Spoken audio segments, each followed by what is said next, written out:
Já se perguntou como um falso deus, como Baal, conseguiu desviar a adoração de tantas pessoas na antiguidade? A história de Baal mostra como a crença em um poder superior pode facilmente corromper e desviar as pessoas da verdade. Sem dúvidas, é quase impossível abranger todos os versículos do Antigo Testamento que mencionam Baal. Ao examinar com mais atenção, podemos perceber que esse ser se torna um importante protagonista no livro dos Juízes e no tempo dos reis, quando Israel parecia estar se entregando à adoração desse deus pagão.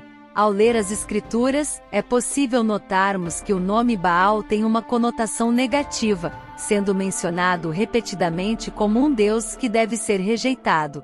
Mas, o que as Escrituras têm a dizer sobre esse ser enigmático, que é relatado na Bíblia? Por que Deus repreende tanto a nação de Israel por adorá-lo? É o que você vai descobrir neste vídeo. Seja bem-vindo ao nosso canal e se você ainda não é inscrito, inscreva-se e ative o sininho para receber nossos vídeos sempre em primeira mão. Sem mais demora, vamos ao conteúdo. Baal era o deus supremo dos deuses cananeus. Baal significa Senhor Mestre Possuidor, ou marido. Este termo hebraico passou a se referir ao deus semítico da tempestade Haddad, embora outras divindades locais também fossem chamadas de Baal. Cerca de 4.000 anos atrás, os cananeus eram uma nação que dominava parte do Oriente Médio, habitando cidades que atualmente correspondem a áreas do Líbano, Israel, Jordânia e Síria. Uma das principais fontes de informações sobre eles é o Antigo Testamento, que relata que as cidades dos cananeus foram exterminadas pelos israelitas após o êxodo do Egito. Os cananeus são mencionados mais de 150 vezes nas Escrituras. Eles eram conhecidos por serem um povo perverso e extremamente idólatra, descendentes de Canaã, o neto de Noé, filho de Cã, como mencionado em Gênesis 9:18. Canaã foi amaldiçoado por causa do pecado dele e de seu pai Cã contra Noé. O termo cananeus é usado de forma mais ampla para se referir a todos os habitantes daquela terra, incluindo os heteus, jebuseus, amorreus, conhecidos nas Escrituras por suas crueldades e perversidades. Os cananeus eram uma nação profundamente religiosa, como mencionado nas Escrituras, e uma de suas principais divindades era Baal. Baal era um deus cananeu e fenício, filho de Eu, e também era conhecido como filho de Dagon, o deus da agricultura. Ele representava o ciclo da fertilidade e renascia na primavera após morrer no outono, sendo ofertados os primeiros frutos. Por estar associado à fertilidade, era frequentemente acompanhado pela deusa da sensualidade, Astarte. Em artefatos arqueológicos, Baal é frequentemente representado como um touro ou carneiro. Seu nome significa Senhor, e era usado como um título para Deus da tempestade. Baal era associado à realeza e juramentos em textos antigos do Oriente que datam do final do terceiro milênio antes de Cristo até o período romano. Seu nome aparece como testemunho de vida em tratados internacionais. Por mais de 2.000 anos, Baal foi venerado como um poderoso deus e patrono da humanidade nas tradições religiosas e míticas ocidentais. De acordo com o relato dos cananeus, este deus derrotou Eu e tinha associações com o sol e o trovão. Entre todos os deuses estrangeiros com os quais os israelitas entraram em contato, Baal parecia ser um dos mais difíceis de resistir, e algumas vezes era até mesmo reverenciado pelo povo de Deus, embora o Senhor muitas vezes se enfurecesse com isso. Baal se torna um personagem recorrente no livro dos Juízes e durante o tempo dos reis, quando Israel parecia sucumbir a esse deus pagão. O filho de Ezequias reconstruiu os templos e santuários de Baal e da deusa cananeia. No entanto, em vez de derrubá-lo, Acais, filho de Jotão, reconstruiu os altares que seu pai, Ezequias, havia destruído.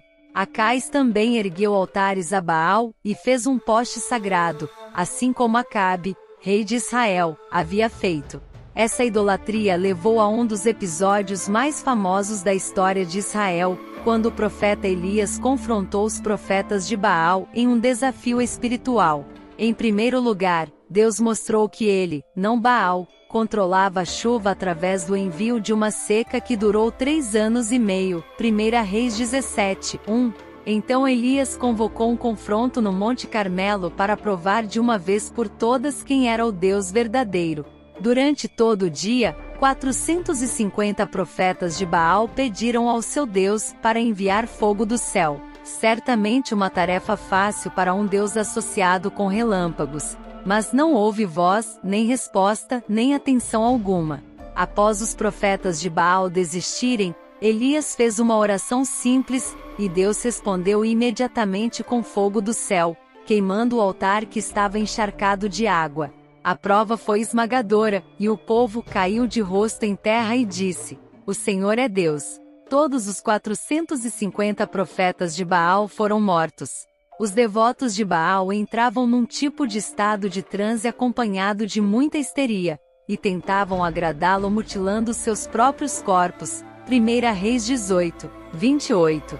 Na antiga cidade síria de Ugarit, os arquivos da Idade do Bronze descrevem Baal como o patrono da casa real e protetor da cidade, revelando mais detalhes sobre esse personagem divino. Desde a sua redescoberta em 1929, arqueólogos têm recuperado centenas de textos mitológicos, éticos e rituais escritos em uma escrita cuneiforme alfabética provenientes de um local costeiro. Baal, revelado nesses textos, é retratado como um guerreiro poderoso e agressivo que disputa a realeza entre outros deuses. Ele é filho de Dagon, o deus dos grãos, e irmão da violenta donzela Nati. Baal é associado ao Monte Safão, identificado como Gedel e o pico mais alto da Síria. Ele também é descrito como controlador dos ventos e tempestades e protetor dos marinheiros. Como um deus da tempestade, é retratado como um guerreiro divino e provedor de fertilidade natural na forma de orvalho e chuva. Sua presença nos céus é manifestada por nuvens escuras, ventos fortes, trovões e relâmpagos.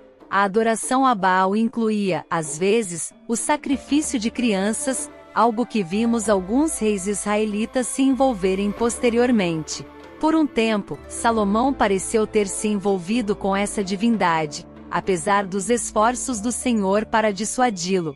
Os israelitas se envolveram demais com a cultura cananeia e adotaram suas práticas, incluindo a adoração a Baal. No livro de Mateus capítulo 12, versículo 27, Jesus chama Satanás de Beelzebu, confrontando o diabo a respeito de Baal-zebub, uma divindade filisteia. Baal no Antigo Testamento era simplesmente demônios disfarçados de deuses. Em resumo, toda idolatria é uma forma de adoração ao diabo. Deus, é claro, não tinha amor ou tolerância para com as práticas abomináveis daqueles que adoravam Baal, exigindo que Israel expurgasse esses rituais e imagens pagãs de seu meio. Quando o fizeram, a misericórdia de Deus foi abundante. Quando não o fizeram, seu julgamento foi severo. A história de Baal nos lembra da importância de estarmos sempre vigilantes e comprometidos em seguir o caminho correto, evitando cair em tentações de falsos deuses ou ídolos que podem nos afastar da verdadeira adoração e propósito de nossas vidas. Se você gostou, deixe seu like e não esqueça de se inscrever no canal. Deus te abençoe.